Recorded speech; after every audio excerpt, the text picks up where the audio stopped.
Good evening. In commemoration of José Martí'S death, we are honored to present a lecture by the distinguished Martí scholar Ryan Spangler, Associate Professor at Creighton University, where he specializes in 19th and 20th century modernismo and avant-garde poetry. He has published on the concept of spirituality in the works of José Martí and Rubén Darío, and is also the co-editor of the critical anthology Sinking the Americas, José Martí and the Shaping of National Identity. He recently completed an English language edition of Martí's Versos, Libres, soon to be published. It is a pleasure to welcome Dr. Ryan Spangler. Hello, everybody. It's truly a pleasure to be here with you today, and I appreciate you taking the time to invite me to be a part of this great event. It's such an honor for me to be here. Now, to begin things on this presentation, which is titled "And the Word Becomes Flesh: Transthinking José Martí'S Versos Libres," I want you first to imagine a world without Shakespeare, Dante, Cervantes, or Hugo. No Homer, no Goethe, no Tolstoy, no Lucian, not even traces of Gilgamesh, Beowulf, or the Arabian Nights. How different would our understanding of the world be today without those indelible works of art?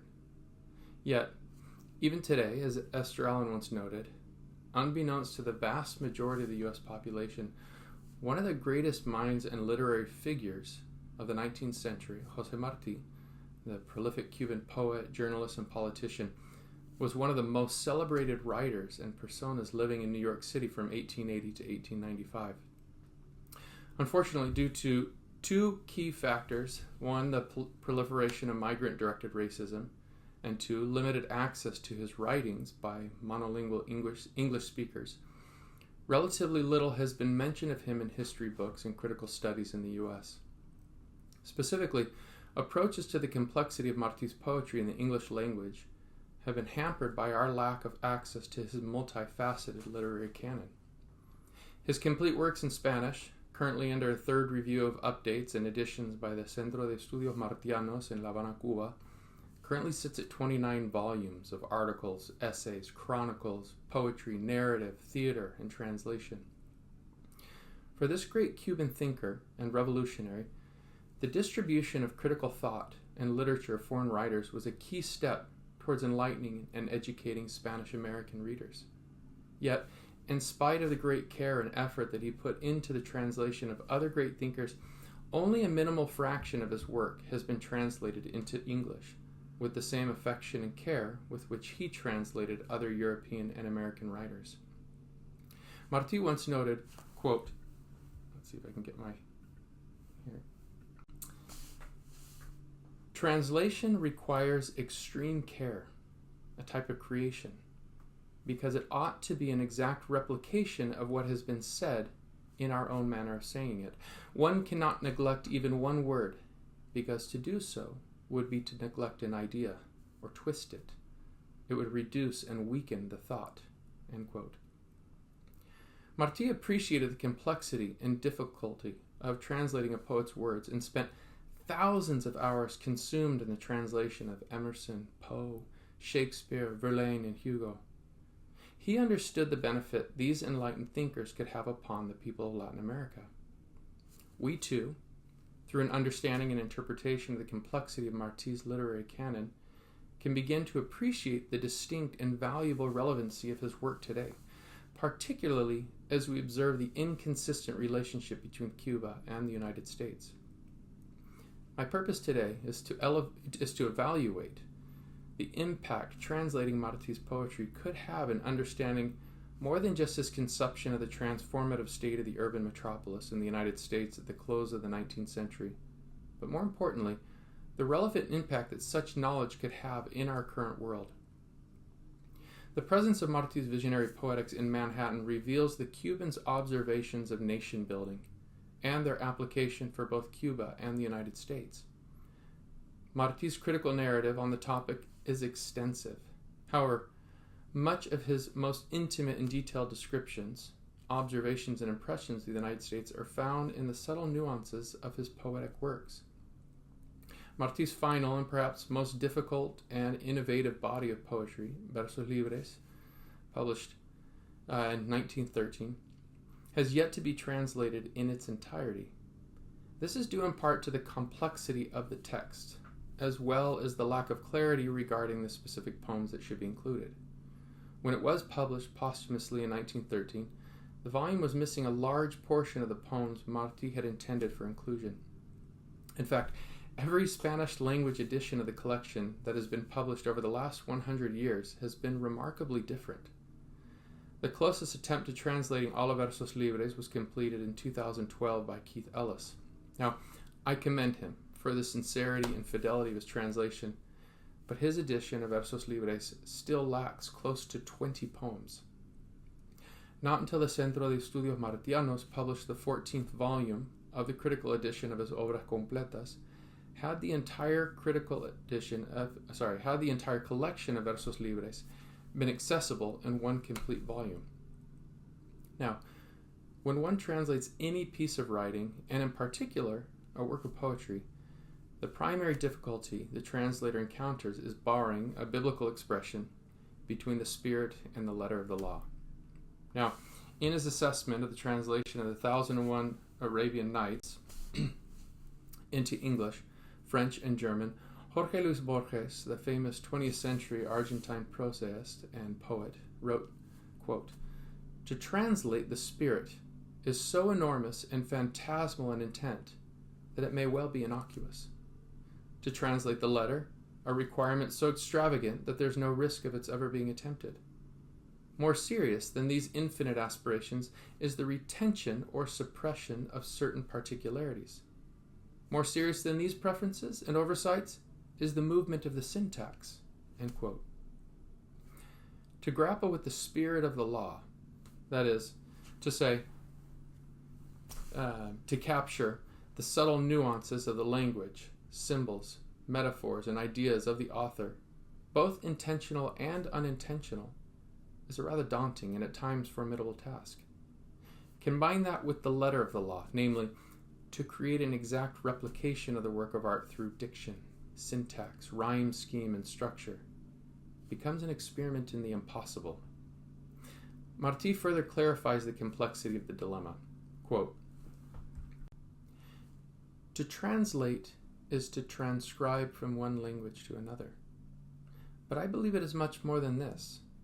To translate is to transthink. For when Victor Hugo thinks and one translates Victor Hugo, to translate is to think like him, to in-think, to think within him. The role of the translator is to maintain the original voice, and with Hugo it's impossible, it's absurd, it's even profane. Victor Hugo does not write in French. Victor Hugo writes in Victor Hugo." End quote. Ironically, in order to bridge the immeasurable divide between signifier and signified, Martí himself is required to create two neologisms, transthink and inthink, in order to convey the near impossibility of achieving an authentic translation. Translators must immerse themselves within the original writer. They must think, feel, and approach the literature from the same lens as the original author in order to grasp the sensibility of the text and reproduce an authentic replication of the author's intentionality.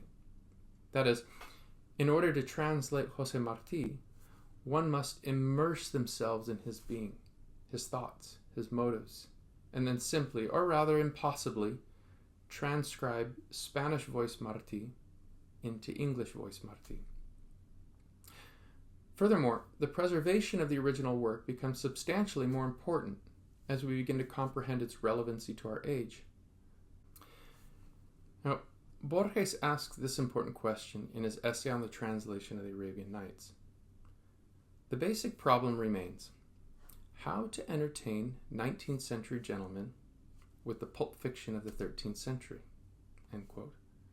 Now, our dilemma is the exact opposite. How do we entertain the pulp fiction era of the 21st century with the writings of a 19th century gentleman? The power of Martí's poetry lies first in the originality of his Versos Libres, both structurally and thematically, and more importantly, in their application to the 21st century.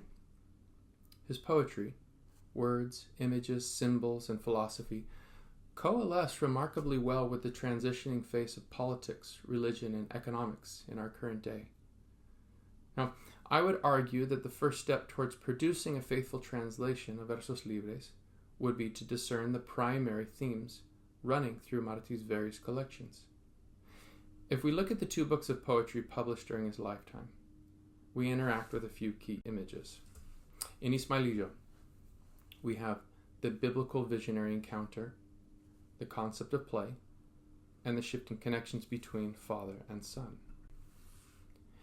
In Versos Sencillos, we find the declaration of authenticity and dignity, experiments with love, the formation of a poetic ideal. These privileged images serve to help us discern the core themes that underscore Versos Libres as well. Cuba, authenticity, crisis, sacred symbology, modernity, artistic creation, and death. So, as we embark on a translation of Versos Libres, our consideration of how these core themes impact our ability or inability to transthink Martí's verses becomes increasingly paramount. This, of course, is no easy task. Why embark on such an impossible journey that will most certainly lead to some degree of failure on the part of the translator and cause emotional distress in a reader who might know Martí's work so intimately? It's so much easier and puts one in a much less vulnerable position to simply speak of his genius and publish an interpretation. Translation of any great writer is akin to the dangerous crossing of a tightrope, where those who hold the net upon reading your translation might possibly question whether or not to catch you. Furthermore, readers of Martí's writing have an unscrupulous history of adapting his thoughts to promote their own political perspectives. Perhaps a short anecdote might illustrate the point.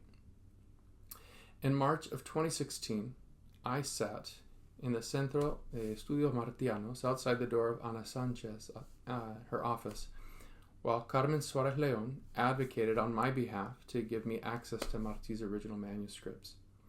Now, I was surprised when an elderly woman in her 90s opened the door and exited. I didn't know her, but I asked if I could accompany her to where she was going. She asked me my purpose in visiting La Habana, and I explained it. She then began to tell me of another scholar who had come many years earlier to gain access to the archives from the United States. She expressed her grave disappointment in the way that this scholar had manipulated the writings of Martí to closely align with his own agenda and negatively impacted the perspective many readers in the U.S. had of Cuba's beloved apostle. As we finished our discussion, I thanked her for the lovely conversation and asked her name, to which she kindly replied, "Me llamo Fina." Now, I realized that I was walking arm in arm with Fina Garcia Marrús, considered by many to be perhaps one of the three most important Martí scholars of the last 100 years. I assured Fina that I would devote my efforts toward faithfully and authentically translating the text, his words, images, symbols, message. As a translator, I committed to transthinking Martí, pushing aside whatever ulterior motives or agendas might be pressing upon me or influencing my studies. I needed to capture the essential elements of his poems, maintain the spirit or the aura of the piece, and ultimately capture its rhythm, style, and message without losing the authentic nature of the original. That is, I committed myself to something impossible. Now, for the purpose of this presentation, I'd like to focus on the relationship between two themes running through Versos Libres that have helped guide me in this unreasonable journey: sacred symbology and modernity. So I begin my conversation with, according to the critical edition of Versos Libres, the secondary unpublished introduction to the collection, often attributed to Flores del Destierro. In the penultimate stanza, we read the following declaration.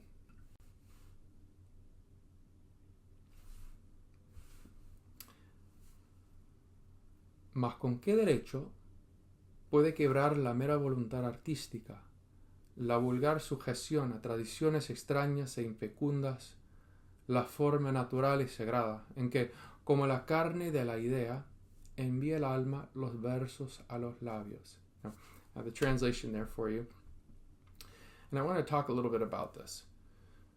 So, in these introductory lines, Martí affirms the need to let poetic creation run its natural course. That is, the sacred and authentic process behind writing poetry requires that the poet's soul, this human vehicle for ideas, send words to his lips. Martí's usage of one key expression, como la carne de la idea, has complicated our understanding of his intentionality, at least in the translations of it. In Keith Ellis's edition of Versos Libres, he translates it as like the meat of the idea. Now, I can appreciate his usage of this expression for a couple of reasons. To speak of the solidity and substance of the work is an acceptable application of Martí's concept of authenticity. But this translation fails to capture the projected vision we will see throughout the rest of the book. I suggest that rather than translate it as like meat of the idea, a closer transthinking would instead be like flesh from the idea. Martí's usage of the word carne carries far more symbolic meaning, not just in this introduction, but throughout the body of the entire collection. The word carne appears 12 different times throughout the book, so to select the word meat might seem like a reasonable choice in order to bring some variety to the translation. However, let's consider the context of these appearances. Let's see what we've got here. We have, oh, estas copas de carne. Los dientes huelen de comer de esta carne. De carne viva y profanadas, frutas viven los hombres. Oh corazón, que en el carnal vestido. Si los pechos se rompen de los hombres y las carnes rotas por tierra ruedan, no han de verse más que frutillas estrujadas. Jaulas de carne son hoy los hombres. Y a la divina luz la idea dormida, royendo con dolor la carne tersa, busca, como la lava, su camino. In these examples, the word carne, or its variants, is directly associated with the sacred imagery of sacrifice and sacraments. Even in the aforementioned prologue, Martí describes the visionary act of poetic creation as natural and sacred. Martí's writing encases a certain level of sacred symbology that gives life to his images, provides an artistic atonement to his readers, and incites political redemption for those who embrace his words. Our continuation of this imagery can be further confirmed when we consider his usage of sacramental variations, where the poet suggests that others, quote, nourish themselves on his blood, end quote, or, quote, will feast upon white bread and red wine, end quote, immediately following his sacrifice and death to the horns of the furious bull, a political reference to Spain. But rather than follow that line of thought, I would instead prefer to connect to the original reference from the prologue, where poetic creation is born like flesh from the idea. To do so, we must turn to one of Martí's most famous poems, Dos Patrias. Now, for the purpose of this talk, a brief summary of the poem should suffice. Martí declares that his two homelands, Cuba and the night, take on the same identity. Metaphorically, presented as a widow carrying a bloody carnation in her hands, another reference to Martí's sacrificial Sacred Heart, Cuba passes by as the poet contemplates the spiritual, poetic, and political implications of his mortal offering. At the center of the poem, immediately following the political allegory described above, we read, Ya es hora de empezar a morir. La noche es buena para decir adiós. La luz estorba y la palabra humana. El universo habla mejor que el hombre. We'll get to our translation here in just a little bit. Now, to describe this, you have to understand that as night and darkness appear to consume the world he knows, the poet views this poem as his opportunity to bid farewell, suggesting his impending sacrifice and death for Cuba. The next line, perhaps the cornerstone of Martí's universe, is the metaphor where mistranslation has complicated our understanding of the poem. Now, for years, I incorrectly interpreted this line to be translated as light hinders as does the human word. In the Ellis translation, we read it as light obstructs and the word humanizes. Both interpretations, though correct in some degree, lose sight of the greater theme flowing through the entire collection. The verb estorbar carries a variety of meanings: obstruct, hinder, impede, annoy, bother, upset, and disturb. In his poem Yugo y Estrella, Yoke and Star, Martí states that he was born in darkness, but that he was given the opportunity to choose a star as his symbol, one that would upset, disturb, blind, and even kill the hypocrisy around him. In this context, the light from Dos Patrias serves as neither hindrance nor obstruction to Martí, as one may assume based upon these earlier translations. Rather, the light is the beacon, born in the darkness, that will guide others home. This is further supported by the second metaphor, y la palabra humana. Translated as an adjective, it would mean human, and would coincide well with the idea that human language hinders our growth. Ellis' translation suggests that humana is a conjugated verb, creating an antithesis between the two images in which light obstructs and the word humanizes. Once again, a valid idea given some of Martí's other writings. But the poet utilizes the combination of these two images in order to ignite or give birth to a new idea. A new word, the verb humanar. The verb humanar is a telling selection of Martí because it confirms our interpretation from the prologue. Now, all of this imagery is best understood in the biblical context of the book of John. The book opens with the following words: "In the beginning was the Word, and the Word was with God, and the Word was God." Verses 4 and 5 continue. "In him was life, and the life was the light of men. And the light shineth in darkness, and the darkness comprehended it not." John finishes his introduction with the following image in verse 14. "And the Word was made flesh." Martí's continuous efforts to incorporate himself into the biblical narrative, first in Ismaelillo with the tale of Abraham, Isaac, and Ishmael, and in Versos Libres with the messianic role of creator and savior, helps to elucidate the meaning of this line. Within this context, the translation of Martí's poem should read, "Light disturbs, and the word becomes flesh." The arrival of the word poetry, that is, born out of sacrifice and suffering, the sacramental offering to the Cuban people, embodies an expiatory role that does more than humanize. It redeems. His words, the verb made flesh, provide his readers with a redemptive sacrament that all but binds them to his revolutionary cause for Cuba's poetic and political independence. But Cuba, synonymous with the night, cannot comprehend his light that disrupts and disturbs the darkness encompassing her, and so she rejects the word Martí so willingly offers to her. His light has disturbed the darkness. His light, later represented in the flickering flame of a candle, calls the people to battle, an invitation to fight, reform the world around them, and upend the hypocrisy so prevalent in modern society. But enough talk of sacred symbology. Let's move to our second point, modernity. Martí's quest for spiritual renewal, coupled with his call for Cuban independence, gains further traction when considering his critique of modern society, a direct reference to his extensive period of exile in New York City.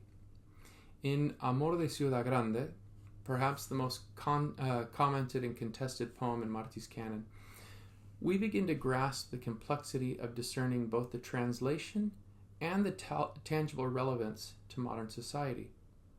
The title alone is problematic for the ambiguous meaning of the preposition de, which can be translated in the context of the title as of, for, from, and the implied possessive s in the English language. So, love for the big city, love of the big city, love from the big city, or big city love.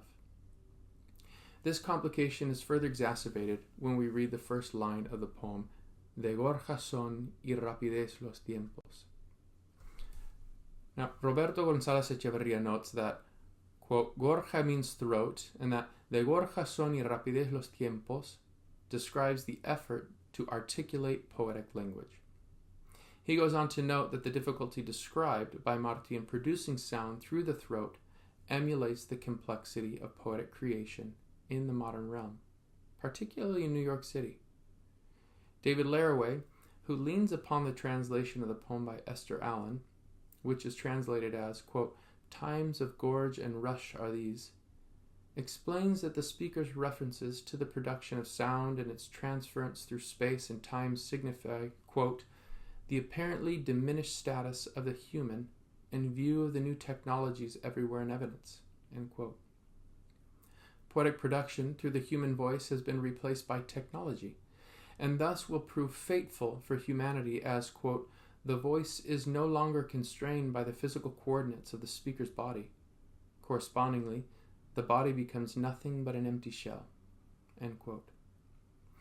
Ellis translates the line as, these are times of chatter and bustle, an implied reference to the hustle lifestyle surrounding Martí in the urban metropolis. While all three translations and their interpretations of the work carry a consistent theme of the relationship between modernity and poetry, I contend, with my most sincere apologies to each of these gifted translators and scholars, that they do not fully capture the depth of meaning of the text that would describe the degradation of humanity and the language through technology. Gorja, translated as gorge by Allen, throat by González Echeverría, and chatter by Ellis, each lack the guttural sound and imagery often associated and most prominently condemned by the author. Within the confines of the modern and technological landscape of New York City, language, and poetry specifically, have succumbed to the exterior onslaught of machines, diminishing the value of words and producing almost animal-like guttural noises. Now, Julio Ramos notes further that Martí, quote, is engaged in a constant struggle to coexist with and among technology, legitimizing his practice in contrast to the machine, emphasizing his utility, end quote. Ramos suggests that Martí's writing took on a new form when addressing technology, quote, stripped of style and rendered neutral by the demand of the market for language to be primarily communicative and informative, a space where writing is an instrument by trade. In a way, what the speaker describes is the dehumanization of language and the ultimate death of poetry as formless and meaningless images falling uselessly from the author's lips. Language and the spoken word, which he intends to embolden as an elevated and divine countenance, have instead been confined to an animal-like state, devoid of all humanity. The speaker's insistence on highlighting the degraded state of the human condition within the bustle of modern society, a notion he highlights from the very beginning, helps to highlight the disjointed nature of modernity. His consistent use of hyperbolic metaphors emphasizes the damning effect of capitalist modernity have upon life and artistic creation specifically. Every description of movement and life serves as reminders of the hollow existence hiding within the heart of every prisoner that aimlessly wanders the streets like blind flaneurs that observe but cannot see, that talk but speak no truth, that touch but feel nothing. Poetry, like love, I kind of went ahead here. Poetry, like love, with neither pomp nor mystery, in the moment it's born, dies from lust. Those who succumb to the pressures of modernity are left with nothing but, quote, crushed fruit within them. The speaker's spirit,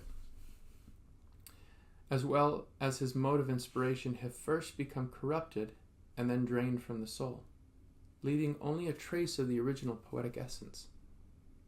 The city's adverse impact on humanity has gone so far as to pollute love's most sacred act. Consider the opening line to the next stanza, quote, Se ama de pie en las calles, entre el polvo de los salones y las plazas. Muere la flor el día en que nace. They make love standing in the streets amongst the dust of assembly halls and plazas. The flower dies the day it is born. For the speaker, the actions that accompany love, and in this case, sexual intercourse, are stripped of their mysterious essence. Modern people take the physical act of love and trample it under their feet, mixing it with the dust of the streets, corrupting the very spirit of sincerity that should accompany such intimacy. This physical manifestation of mankind's modern depravity emblematizes the devolvement of humanity in the modern age. Martí's overtly scandalous description of New York City, readily evident in his observation of those who prostitute love's encounter, brings the symbolic degradation of poetry's divine word to the forefront of our discussion.